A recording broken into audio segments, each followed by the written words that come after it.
Pay my respects to elders past, present and emerging, and I look forward to an Albanese government accepting the treaty from the heart and starting treaty negotiations with our Indigenous brothers and sisters.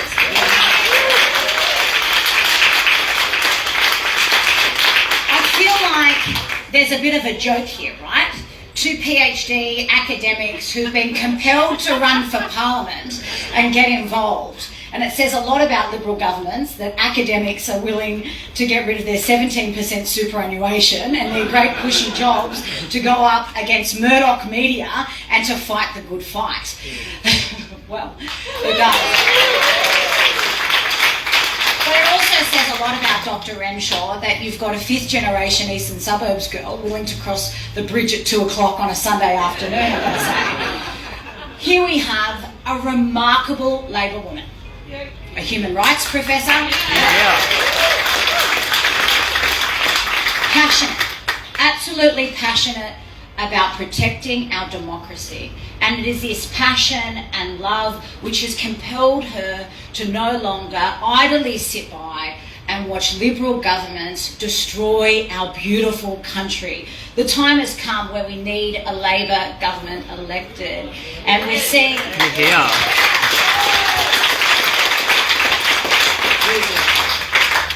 And we are seeing the Liberal primary vote collapse around us as we speak. And people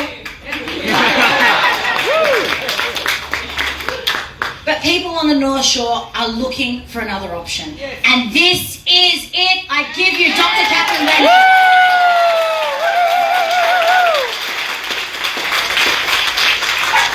Well, thank you so much, Marjorie, and thank you all so much for coming. It is so deeply heartening to see you all here.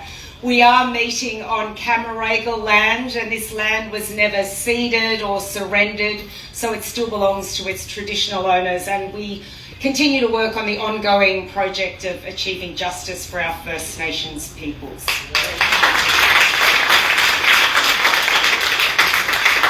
So I am, as Marjorie said, the Labor candidate for the federal seat of North Sydney.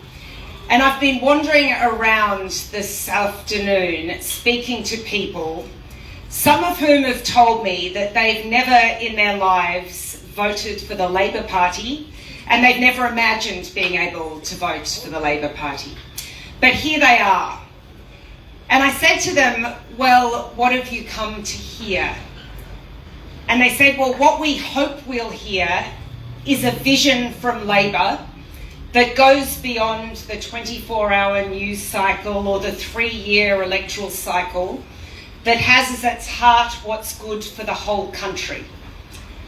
And they also said that they wanted to hear about me, why I decided to stand for office at this particular point in our history. So for the next 10 minutes or so, I'm going to say something about those two things. So first, why Labor? Here we stand, and the world doesn't necessarily look like a safe and secure place. We're coming out of the pandemic of our lifetimes into the arms of catastrophic climate change. In Europe, there's a war the likes of which hasn't been seen since the Second World War.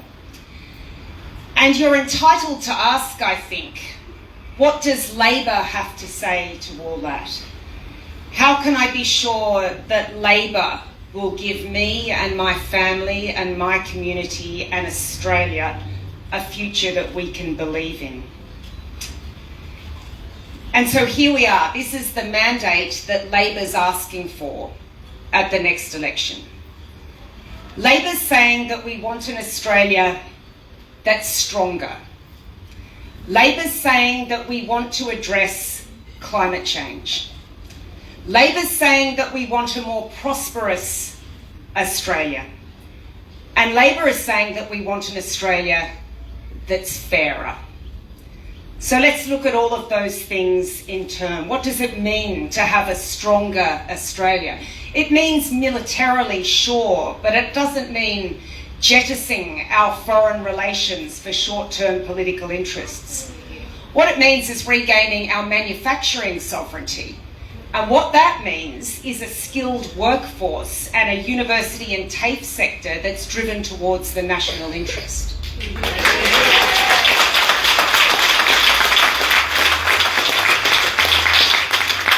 The second thing Labor is saying is that it's actually going to address climate change. So last year in Glasgow, the international community asked the nations of the world to return this year to COP27 with a stronger climate target, with a 2030 target. And Labor's done that. We have a 2030 target of 43%. The Coalition has no 2030 target. Labor has always been the party that backed the environment. In the 1980s, it was Labor that stood up for the Franklin River. In the 1990s, it was Labor that stood up for Kakadu.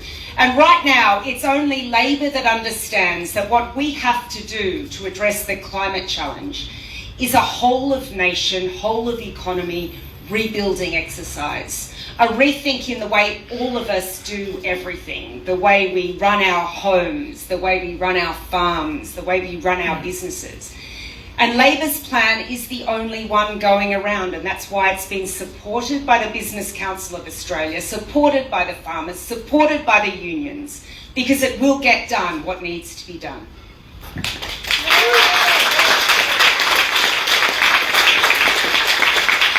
So prosperity is the hard one. The problems with this we see on the front pages of our newspapers all the time. We know that wages are stagnant. We know that inflation's rising. And anyone who tells you that there are easy answers to these problems, that there's an easy answer to the reason why we won't be able to have our kids raise their own families near where we live because housing has spiralled out of control, is telling you a lie. There are no easy answers to this. But one part of an answer that we do know about is productivity. We need to increase productivity. And what that means is working on advanced manufacturing. It means entrepreneurialism. It means fixing up shameful things to do with our basic infrastructure of mobile and broadband. And Labor has a carefully thought through plan to do all that. And finally, fairness. Labor is asking for a fairer Australia. And you might think, well, aren't we okay on this front? We've already got the laws that will stop you being sacked if you're a particular race, that will stop you being sacked if you get pregnant, stop you being sacked if you get older. But that's not all that fairness is about, and I speak here as someone involved in the business of education. Fairness is about an education system that guarantees you the same standard and quality of education, regardless of your postcode.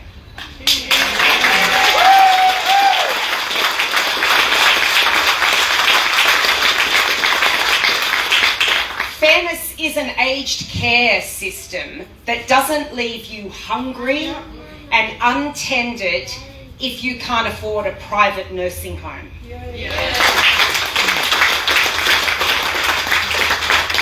And fairness is remembering that it was younger Australians, many of whom couldn't vote, who had no say in how we managed the pandemic, that gave up their freedom and their jobs to protect older Australians. And fairness is recognising that they paid a price for that in their mental health, and that we have an ongoing responsibility to address that.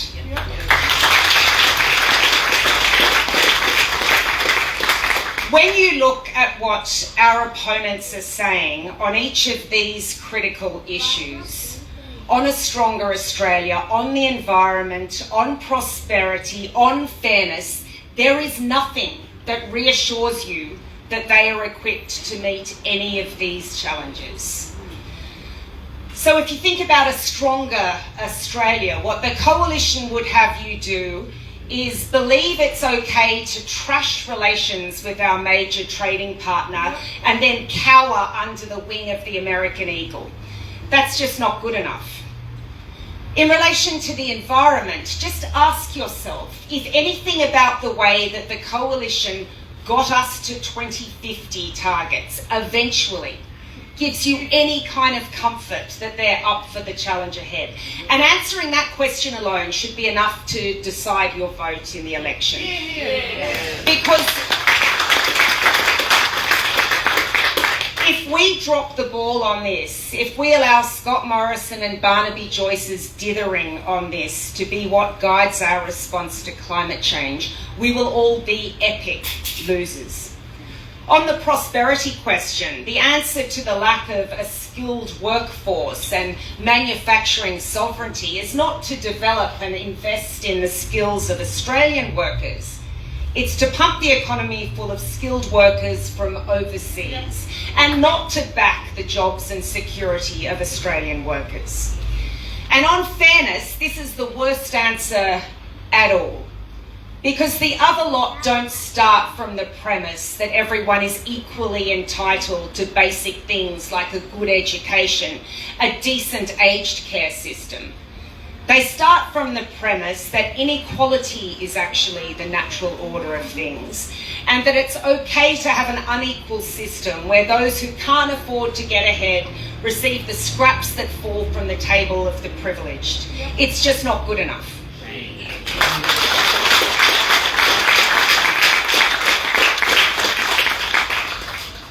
So much for the Australian Labor Party.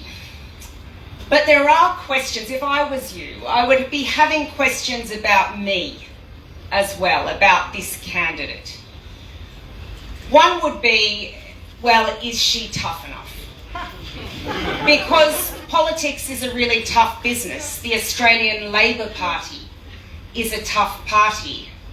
And as I've just described, the times we're in are tough as well. So I would be asking, is she tough enough? I would be asking, what does she believe in? Because we're not independents here who can put forward a shopping list of wishes and never be held accountable for achieving them.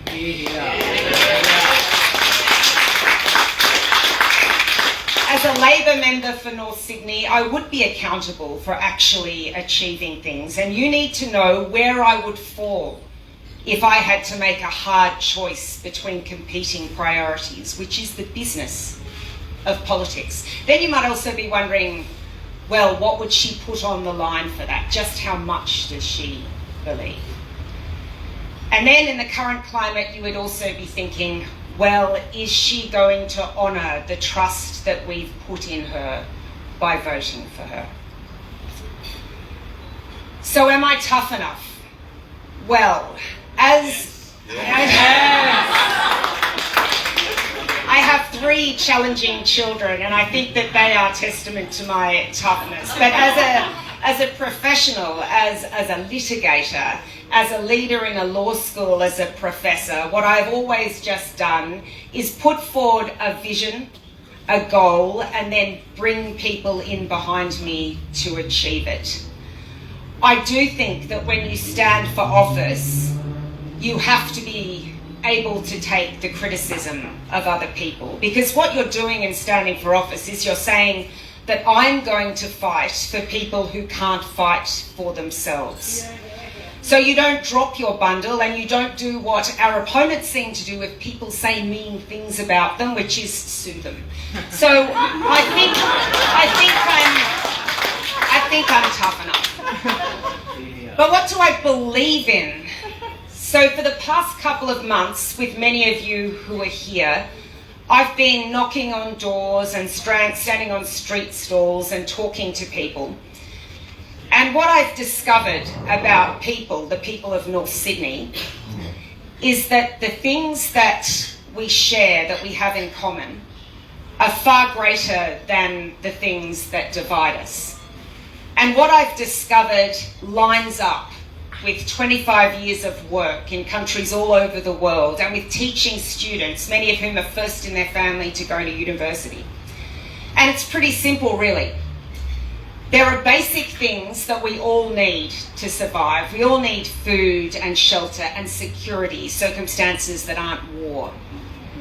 But then we need other things to live lives that are full and joyful and flourishing. We need education.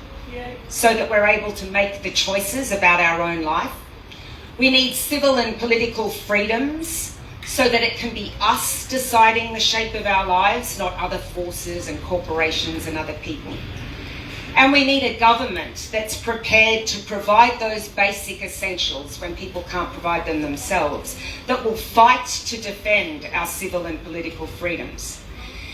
And the problem that we all have here today is that the twin problems that we face, COVID and climate change, undermine and threaten all of that.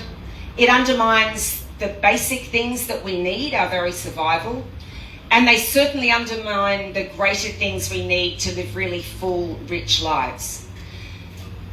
And the response to this is where you face a choice, because there are two different ways that you can meet these challenges.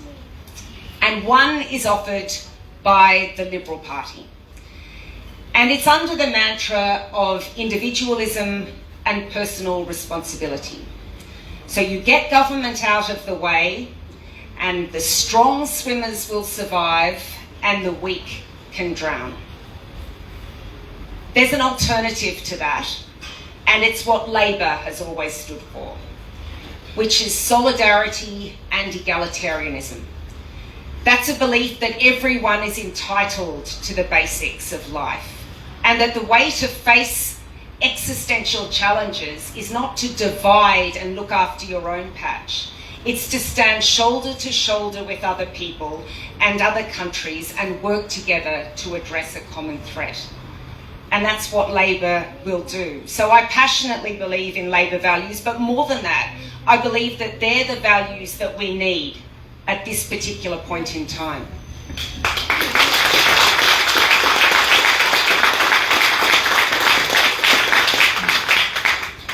What would I do to defend those beliefs? So I've lived and worked in a lot of countries around the world, enough countries to know that what we have here in Australia is very unique and very precious. Think about what we are. We're a continent all to ourselves. We share no borders. We have a deep principle of democracy. We have an ethic of egalitarianism. We do have a sense of mateship, and we do accept difference.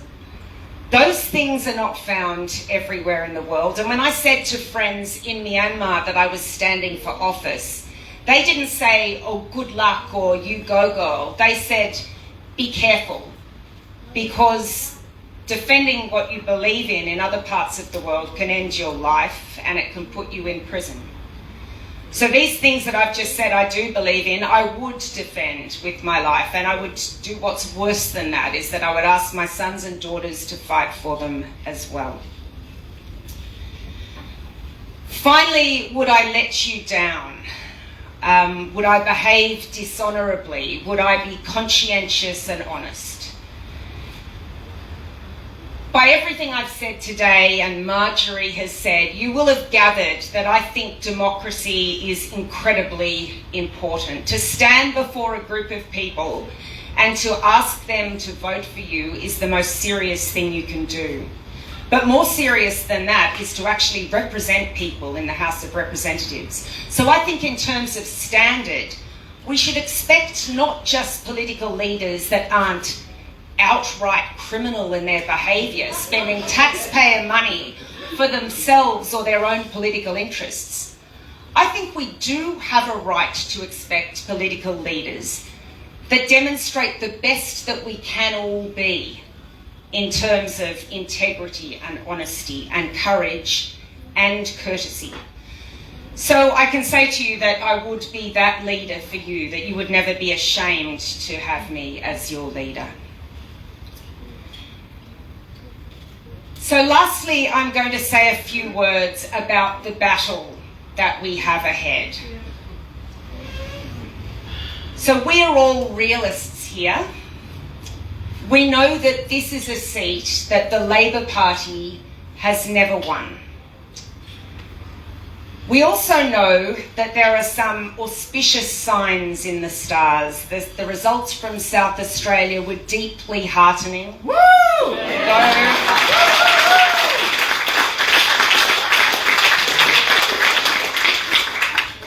deeply heartening in December this year to see such strong local council results for Labor representatives.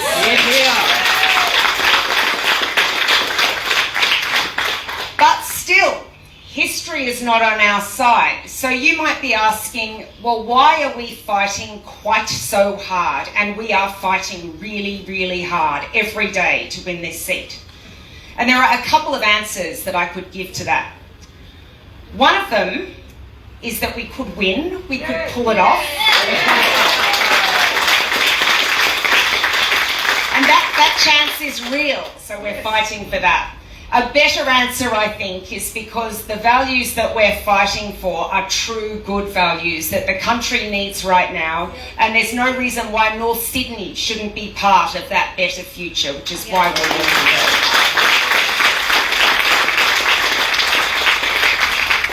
And the third answer is that this campaign, Renshaw for North Sydney, is just one punctuation point in a long history of Labor trying to really offer the people of this electorate a real choice.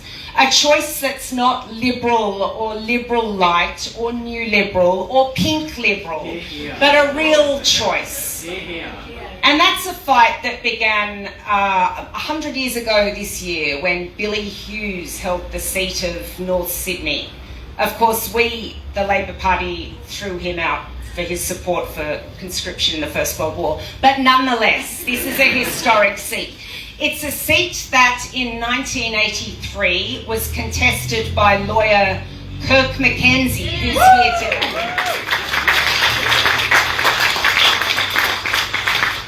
And it's a seat that in 2013 and 2016 was contested by Vietnam veteran and RAAF Group Commander Peter Hayes, who's also here today. So I'm very proud to have my name alongside those two Labor contenders and to applaud the strong campaign for Labor that they ran. And that's one of the reasons why I'm proud to be standing for Labor in the seat of North Sydney. There'll be a time later in May to thank all of the amazing people who have come out to help in this campaign. None more so than the campaign director, Jackie, who is an extraordinary human being. But there are really so many people, Nishi and Rachel and Hugh and Annika and everyone who is standing around me now. And I'll also at that time, in some date in May, thank the people who I love and whose opinions I value more than anyone else, which is my husband John and my 3 children, Jack, Madeline and Marcus. But we can save that for May, because right now we have got a lot of work to do. I'm very determined. Labor's sense of mission is very strong. The battle has never ever been more important, and we're going to give it everything. Thank you.